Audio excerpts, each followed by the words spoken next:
Welcome to Your Yes-Filled Life. I'm your host, Brenda Winkle, educator, healer, speaker, guide, and fierce advocate for your yes. I help sensitive and successful men and women find, reclaim, and live from their full embodied yes. Through empowering you to understand your energetic hygiene, establish healthy boundaries, and heal your nervous system, you'll be able to create your yes-filled life and move through your days with more freedom, more ease, and more joy. You'll hear inspiring stories of people who found their full-bodied yes, thought leaders who pursued their own dreams and are living life on their terms, and learn new ways to find the courage, joy, ease, and freedom to more fully step into your yes-filled life. Say no to the good so you can say yes to the great. Join me on this journey to discover your yes-filled life. Whether you're looking to break free from the golden handcuffs, start a new business, find your dream job, or simply live with more intention and mindfulness, I've got you covered. Let's explore the possibilities together and make your dreams a reality. Ready? Let's do this. Let's get you to your yes-filled life. Hello and welcome back to Your Yes-Filled Life. I'm your host, Brenda Winkle. I'm so excited you are here today. Thank you for listening to the podcast. And one of the most impactful ways that you could support the podcast is by subscribing right now. Just go hit that little follow button so that you don't miss a single episode. It's the number one way that the podcast platforms measure the growth of podcasts even more than downloads. So if you could please follow the podcast, Your Yes Filled Life, it would make such a difference in the reach of the podcast. And my mission is to reconnect you with your soul's mission. And in order for that to happen on a global scale, a lot of people need to be hearing this podcast. Because here's the thing.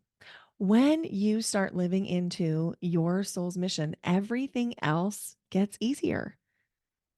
There's less conflict in your thinking because there's no competition anymore. If you know what your soul's mission is, then it becomes easy to say yes to the things that are aligned to that mission and no to the things that are not. Not so emotional, and it makes such a huge difference. So, all that to say, if you could please follow and rate and review the podcast, it would mean so very much. Now, the second thing before we get too far into our conversation today, which is a juicy one, we're going to be talking about who is a leader. We'll be talking about self leadership, the components of intuitive leadership, why you would want to use your intuition to lead, and 3 easy steps to lean into more intuition. Now, before we get into that conversation, I wanted to let you know that I'm hosting a free masterclass on Tuesday, January 30th at 9 a.m. Pacific called Unlock Intuition, Discern Intellect from Intuition. Yep, that's right. We're going to be talking about how you can tell the difference between intuition, intellect, instinct, and even plain old fear at this free masterclass. So you can register by going to the link in the show notes or go directly to brendawinkle.com/unlock intuition, all lowercase, all one word. It is going to be an incredible conversation that is going to give you so much more access to your own intuition.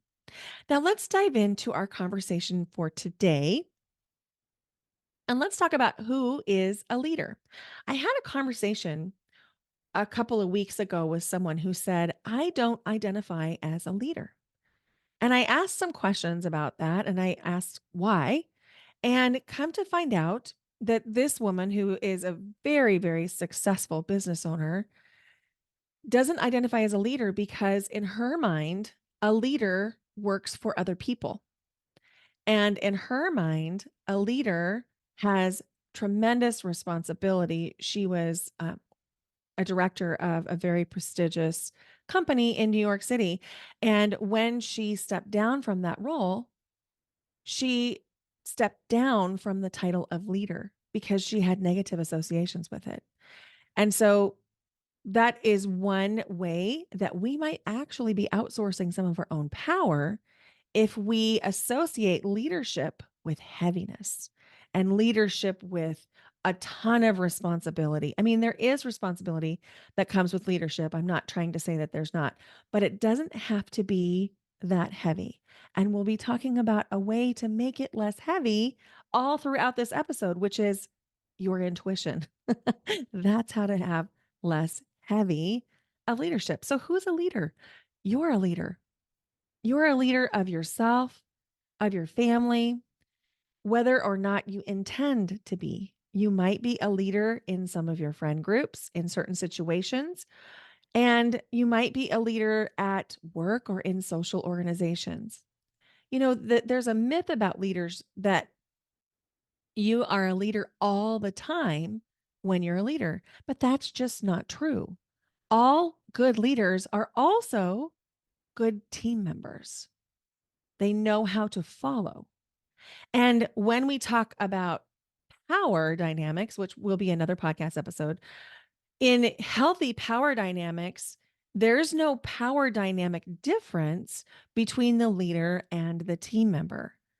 And so there doesn't need to be any kind of negative association around a power dynamic and a leader. And I can't wait to talk to you more about that, but there's not enough space and time to do everything that I want to do and talk about power dynamics. So, reminding myself and permission to reach out and remind me about power dynamics, sharing the power, not having power over or giving away your power to someone else. Because that's one of the things that happens for leaders is they get a bad taste in their mouth because they feel like they have power under someone else, like they are being overpowered, or they are overpowering other people. So if that has left, a taste in your mouth about leadership, there's just so much love and compassion for that. And it doesn't have to be that way. So whether or not you are intentionally leading, people are watching you. They're watching how you show up in your day to day life. They're watching how you spend your time, how you budget your energy, your finances, and your time. They're watching how you do things. And so, whether or not you are intentionally a leader, you are leading other people, whether you intend to or not. And so, it really pays to just spend a little bit of time thinking about the kind of leader you want to be. So let's begin this whole conversation with exploring the concept of self leadership. Self leadership is being a leader of you. So there's so much power in really, really squeaky clean self leadership. Why? Because if you're doing the things that you know you want to do, that you know are good for you, that you know you're saying you're going to do, you're showing a kind of congruence. And that congruence can be felt by everyone around you. So if you think to the leaders in your life, whether those are leaders in your church, in your kids' school, maybe in your work, maybe in your social groups or your organizations that you belong to, the most effective leaders have this squeaky clean, congruent energy. They do what they say what they mean. And it all starts with self leadership.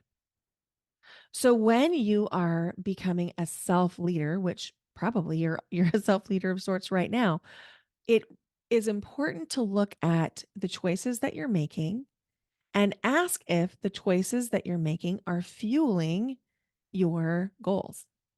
So, for example, if your goal is to be more healthy in 2024, are the choices that you're making fueling that goal? If your goal is to finally leave your 9 to 5 job in 2024, are the choices that you're making outside of work fueling that goal? Are you being a leader of yourself without anyone telling you what to do or how to do it? Are you showing up with a high level of integrity for you? Let me give you an example. So, I'm going to a conference this week.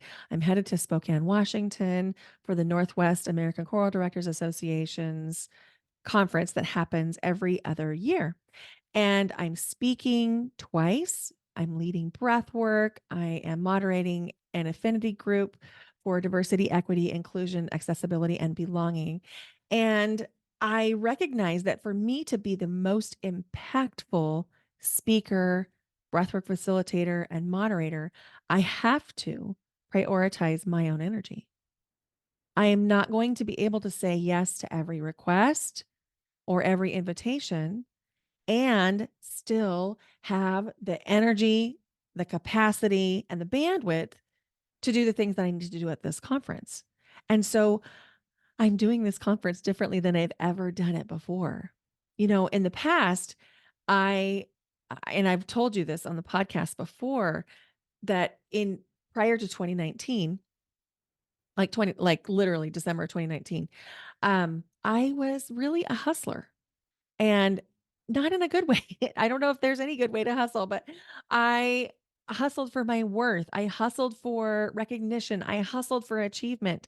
And getting recognition was more important to me than protecting my health, than feeling good. I just wanted to be noticed, acknowledged, and recognized as a master of my craft. And I was willing to put myself through the ringer to make that happen. So when I've gone to this conference before, which this is, I don't know, the third, fourth, fifth time I've gone, um, I said yes to every opportunity. You need someone to work the registration desk? Yes, of course. You need another speaker? Yes, of course. You need someone to play piano for that thing? Oh, of course, I'll do it.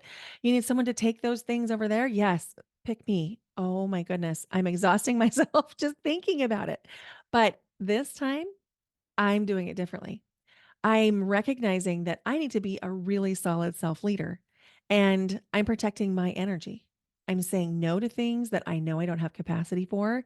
And I am putting at the first and foremost my talks, my breathwork facilitation, and anything that doesn't support or nourish those things, I'm not doing. And it feels really different. So I didn't sign up to work the registration desk this year. I didn't, sign up to get up at 4 in the morning to get a 7 a.m. flight out. I'm protecting my energy and it feels so good. And it also feels a little unfamiliar in the sense that I have done it a particular way so many years in a row that to go in with this new level of authenticity for me and self leadership and high integrity and commitment to keeping my energy squeaky clean. I'm just recognizing all the ways that I was not doing that. And let me tell you, there were many. So, self leadership, how can you become a more impactful self leader? What promises do you need to keep to yourself? What things do you need to say no to? What things do you need to start saying yes to? I invite you just to think about those questions and, maybe even stop this podcast episode for just a second and just reflect on those questions. What do you need to say no to? What do you need to say yes to? Are there things you need to stop doing or start doing to really be a self leader? Okay, so that leads us to the next topic, which is talking about intuitive leadership. Why would you want intuitive leadership? Well, there's a lot of reasons. The biggest one is that when you lead with intuition, you are also lining up your energy so that it's squeaky clean and congruent. And when you lead from intuition, you feel better, you have more energy, more capacity, and the people that you're leading feel that. They feel that squeaky clean energy and the congruence, and it's easier for you to lead them because they trust you. Now, also, it's really important to note that the most impactful leaders on our planet throughout time have led through their intuition. They are not checking boxes. They are not doing it the same old way that other people have done it. The visionaries that you think of when you think of world leaders, whether you're thinking of the business world, the spiritual world, or, throughout history, every single one of the most impactful leaders that we still talk about led through intuition. They did something no one else had done. And the way they thought to do that was by following and trusting their intuition. Think about billionaires like Warren Buffett. He did not follow somebody else's checklist. Think about Mother Teresa. Again, she did not follow someone else's checklist. Visionary leaders are visionary because they're willing to follow and trust their own intuition. So, if you want to really expand your leadership, your ability, your impact, you lead with intuition. So, what does it mean to lead with your intuition? Well, it means it means that you're not just leading with your mind, you're leading with your heart and your intuitive body. So let's talk about what that actually means. So we have the mental field, which is at the top of your head. The mental field is where your brain lives, it's where your intellect lives. It's really important. We don't want to make it bad or wrong. We need our brains. We need the mental field. That's where our intellect lives. Then if we drop our awareness just a little bit lower into our heart, that is where the emotional body lives, just outside of the heart area there. And you can probably feel that if you drop your awareness into your heart. And if you don't quite know how to do that, just maybe place your hand on your heart to allow your energy to pool there a little bit. And then you'll start to feel a sensation. Maybe it will feel like warmth or tingles or pressure, but you can definitely feel when you're in that heart space. So the intuitive center, the emotional body that lives right around the heart, moves at a different pace than the mental field, which is why we need to slow down to access it. But the actual intuitive body is even lower inside the body. It is, for most of us, it's around where our belly button is, just above our belly button and a little bit outside of the body. So if you put your hand just above your belly button, you can probably begin to feel some sensation building there as you drop your awareness into that belly. Now, not only is your intuitive body located in this place of your belly, but your solar plexus chakra is located there. And that is like your personal power center. That is where your identity comes from. That's where the power to speak up and be you lives. So it's no coincidence that the intuitive body and this solar plexus chakra are located in pretty much the same part of the body. So if you have gut issues, that is a big indicator that you are not listening to your intuition or trusting your intuitive body. And so, if you have gut issues, this is a really important episode for you to listen to kind of learn how to start tapping into that intuitive knowing, because I guarantee you that when you do, your gut issues are going to get better. So, we're going to talk about leading from this intuitive body. So, we live in a world that emphasizes logic and strategy. Now, I like strategy. I think it's really, really cool. I love frameworks. I I wouldn't say I enjoy logic, but I understand logic, and I do like a framework and, a scaffold and a strategy. But if that's all we rely on, we're missing out on so much juicy goodness.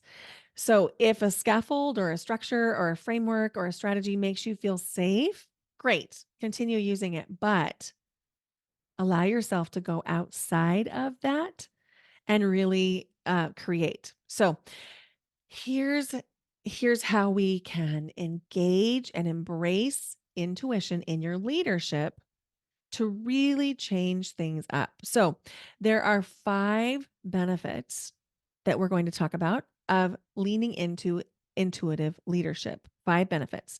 Number 1, heightened decision making. Number 2, cultivating trust. Number 3, adaptability in complexity.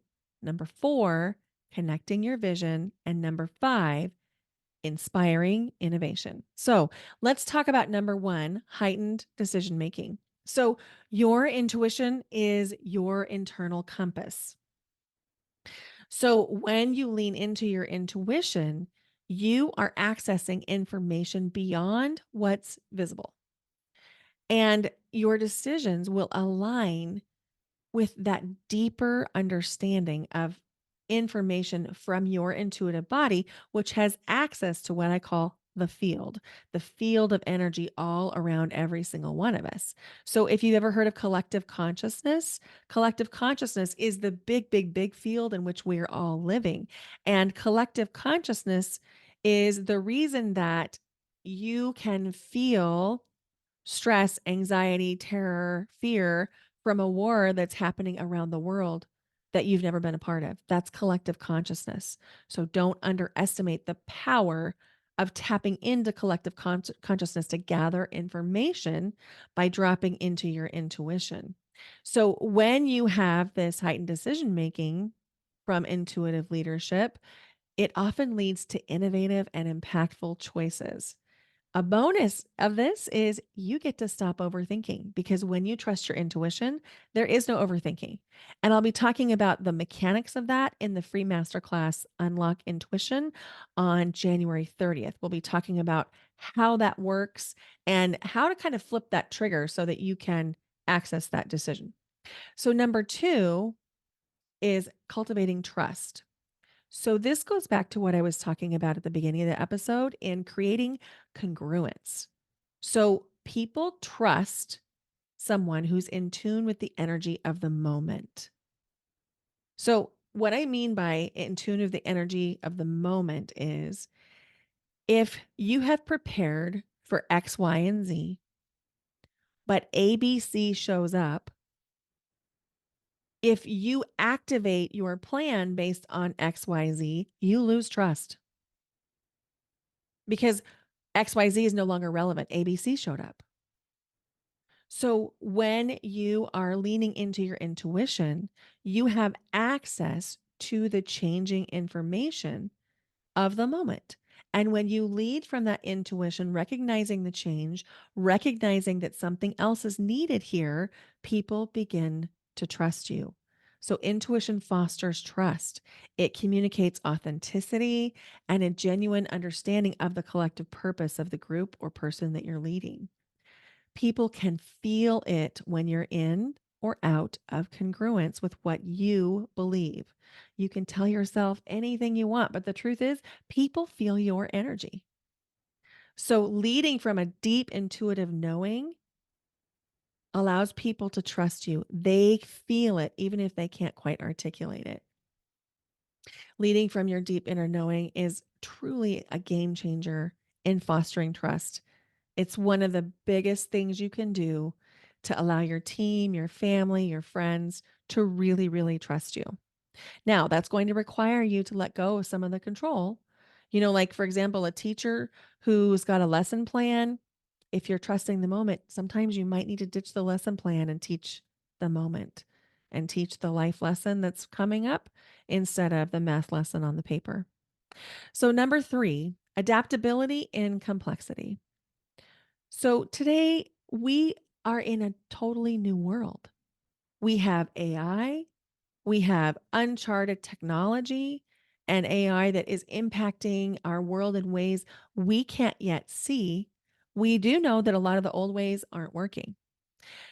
And leaders, that's you, face multifaceted challenges. So intuition can be the silent guide that helps you distinguish clarity and purpose with all this newness. And when you tap into your intuition, solutions begin to emerge. And like I said, we don't have a roadmap for where we're going right now, but your intuition is always tapped into source. It's always tapped into the collective consciousness, and you can trust it. So we are always continuing to evolve and expand. And the more that you can trust your intuition to have a connection with source and collective consciousness, the more you can use your intuition as your guide to help you know how and when to be adaptable in really complex times. And that leads us to number four. Leading from intuition allows you to connect with your vision. Your intuition and your vision are really linked. When you lead from a space that puts your vision at the forefront, your actions begin to align with your core values and the goals that you've set for yourself, your team, your family, your organization. There's no roadmap for your unique vision. That's where intuition comes because the map emerges when you begin to trust your intuition. That's how to connect your vision to your mission, to your goals, to your daily action steps. You want really smart goals? Connect your vision to your intuition. That's the smartest goal of all. Which leads us to number 5, inspiring innovation. Intuition is the seedbed of creativity. When you lead intuitively, you invite and encourage innovative thinking from everyone you're working with. Think about how that might impact your team members, your organization, your business, your team, your patients. Think about the creative solutions that they could come up with if you allow this innovation really guided from your intuition. It fosters an environment ripe for groundbreaking ideas. So if you really want more out of the box thinking, start by tapping into your intuition and lead from that example. Sometimes in our world that really values structure and frameworks and strategy, it's easy to think that we're doing something wrong when all of a sudden we get this intuitive hit that that thing's not working. We need to do this instead. I'm telling you, that is not weakness. That is true strength. When you can read a situation, you read the energy, and you're like, ooh, this thing we have planned, this is not going to work. We need to pivot. We need to do this other thing. That's where your strength in innovation comes from. So we need to let go of there's only one way to do this and embrace the idea that maybe we haven't even thought of the solution yet. And maybe there's more than one. And when you can embrace your intuitive leadership to allow this innovation, it will present itself. Now, let's begin to talk about 3 ways that you can begin to really cultivate that relationship with intuition. Number 1, and this is not gonna surprise you coming from me, if you've listened to the podcast, you know I'm an advanced trauma-informed breathwork facilitator and somatic coach, and I believe strongly in the transformational power of breathwork, so it's not gonna come as a surprise to you that that would be number 1. Breathwork gets you out of your head and into your body. It relieves stress, it reduces anxiety, and most importantly for this conversation, breathwork promotes access to your intuition. You want to know what to do next? Engage in a little breath work. I am not kidding you. And there's tons of science to back this. It creates non-regular states of mind.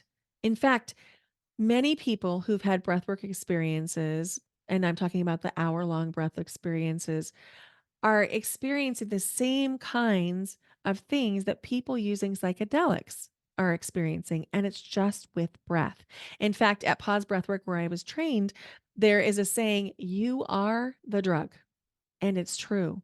When you tap into the transformational power of breath work, you can reach these non normal states of mind, and creative solutions and access to your intuition opens up in a really, really easy, effortless way. And it feels so good, which is why at the free masterclass I'm teaching on January 30th, Unlock Intuition, I'm incorporating breath work so that you could feel it for yourself, experience it with me and just see the difference that it makes in your ability to access intuition and how much easier it gets for you to be able to discern what's intuition, what's intellect, what's instinct, and what's fear. Okay, let's talk about the second way that you can cultivate your access to intuition: nature. I bet you didn't think I was going to say that, but spending time spending time outdoors enhances your intuitive abilities. Even a quick walk outdoors can increase your access to intuition. And this is true for a number of reasons. So, we know that nature fosters creativity. There is a direct correlation between seeing the greens that are present in nature or mountain vistas with improved mental health improved states of well being. And when you have an improved state of well being, improved mental health, guess what? Also, you have improved access to intuition. Not only that, but I believe that everything around us has energy. In fact, there's tons of science to prove that even the trees are talking to each other and talking to us through their mycelium networks. And when you become a part of that mycelium network by putting yourself outside in nature, even if you're walking in the city in nature, it has such a big impact on your access to intuition. Besides, it makes you feel so much better because of two more things. One is you're moving your body. So many times we're taught in schools that we need to sit still and that that is the way to learn. And you know what? I am dismayed, but I have to be honest with you. I told kids occasionally when I was first teaching, they needed to sit still. This is the number one way to quelch and squash access to intuition. Nothing happens when the body is still. Not only do you not have access to the intuition, but so many of us carry deep, deep, deep wisdom in our bodies that we can only access when we are moving. So if you get stuck in an idea, get up and move around. Even just taking a quick walk around your desk or around your office can make a huge impact. And when you take that outdoors and you couple that with your connection to nature and the movement and what I'm going to talk about next, you can supercharge your access to intuition. It really, really makes a difference. So if you're sitting there and you're hunched over your computer or you've got your laptop on your lap and you're just, trying to grind it out and you feel like you're spinning your wheels, get up and move. You'll be amazed at within a matter of seconds how ideas begin to drop in. So and also, the other piece that is really impactful in getting outside and walking in nature is the oxygen to CO2 ratio. There have been recent studies that show that schools and offices are often many, many, many times higher than what would be considered safe for optimal brain health and optimal functioning. If you can't think, it might be because you are actually oxygen deprived and you're breathing recycled air, which is another reason why you need to go outside. You need to get some fresh air. So so the first one was breath work. The second one was going outside in nature to walk so that you're in nature, you're moving, and you're breathing better air, which leads us to number 3, active listening. When you are able to tune into the energy of other people, to really listen, not just to what they're saying with their mouths, but listen to what they're saying with their hearts, their spirits, their bodies. Really deeply listen. Insights will come. In fact, if we even look at types of communication, we know that upwards at least 70%, perhaps more, depending on which researcher you're looking at, but at least 70% of all communication is nonverbal. Some researchers say it's up to 90% is nonverbal communication. So, yes, it's about what the body is doing, but it's also about the energy. So, I want to teach you more about this, how you can just kind of feel and sense what is coming through from the other person. And I'm going to be digging into a little bit of that at the workshop on January 30th. Unlock intuition, discern intellect from intuition, teaching you how you can read and feel and sense energy. And we'll also be talking about the 5 ways that you might get information because not everybody perceives their intuition and their information the same way. It comes to each of us a little bit differently. It might be a combination of two things or it might be just one thing. So we'll be talking more about that at the free masterclass. Now, before I let you go today, I want you to hear from a client that I've been working with.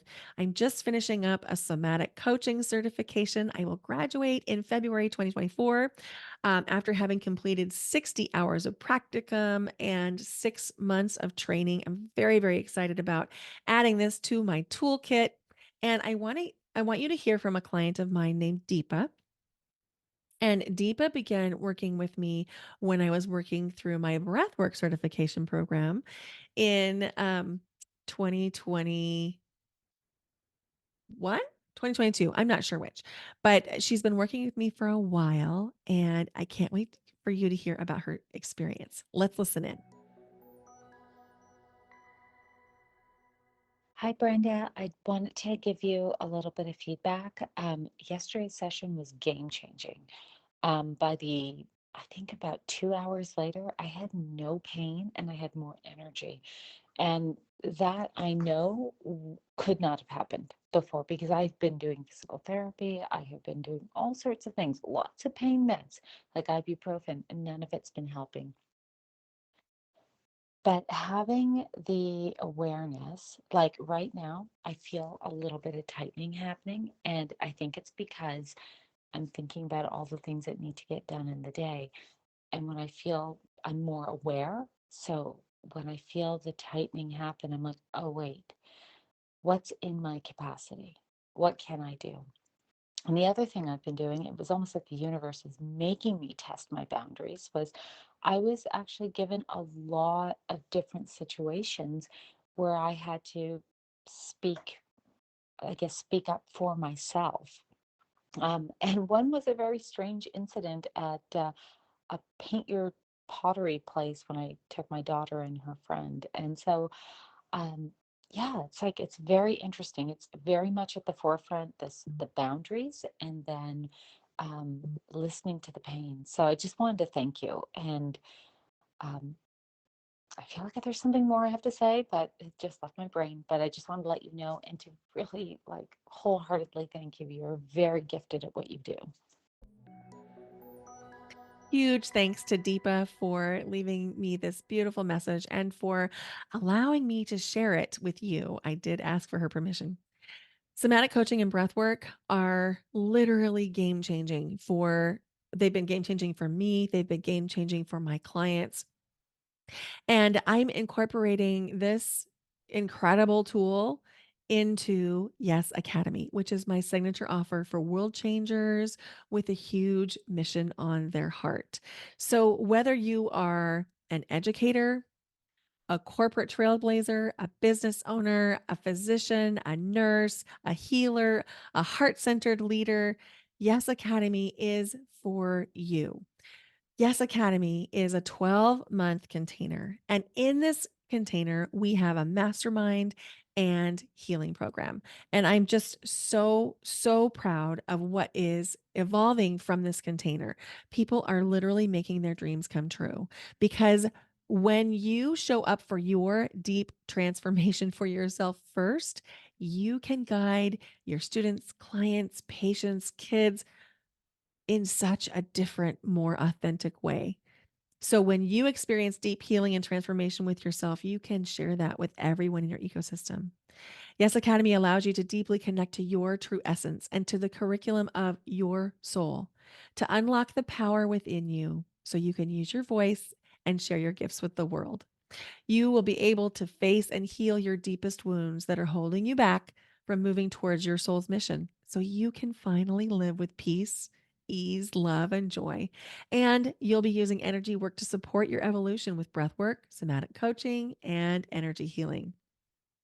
So, if you wonder if Yes Academy is for you, here are some of the qualities. This is how you know it's for you. If you know you're meant for more, if you know the world needs your mission, your medicine, your contribution, if you just feel soul weary, like you're tired of being on the achievement wheel, you're ready for a more deep and satisfying way of being in the world that it promotes more ease, and you're tired of being the lone wolf and you're ready for a community of like minded seekers. If you believe a rising tide lifts all boats and that in community we all rise together, this is for you. And it's especially for you if you are also done with the hustle and grind and you want more ease and flow and you're willing to learn a new way to live that puts feeling good at the center of everything. If you've been taught to play small, to stay silent, to not take up too much space, or you've been taught that someone outside of you knows more than you and you know none of that's true, this is for you. especially if you are ready to make big shifts and quantum leaps. And if you are self responsible, you're ready to get out of your stories and into the life you know you're meant to be living, I invite you to come apply to be a part of Yes Academy. Yes Academy is always enrolling, and we have our very first Yes Academy retreat coming up on April 1st, 2024. We'll be in a beautiful, beautiful, expansive home in Beaverton, Oregon, which is a suburb of Portland. And let me just tell you, it is going to be magic. Invitation to say yes to the curriculum of your soul and find your way back to your soul's mission.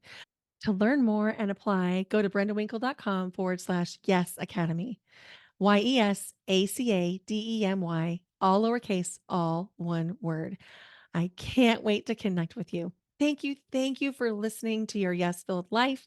If you found this episode helpful and you want to share it with other leaders, please hit the forward button and share this with someone that you know and love. And if you haven't yet left the podcast a rating or a review, please do so now. It's one of the most impactful things that you can do to support the podcast. Thank you for listening. Thank you for showing up as your full self. Every step you take towards aligning with your soul's mission, you are empowering and permissioning everyone around you to also take a step. And I can't wait to see what happens to our world, to our society when more and more and more people are living into their true soul's missions. Bye for now. Until next time.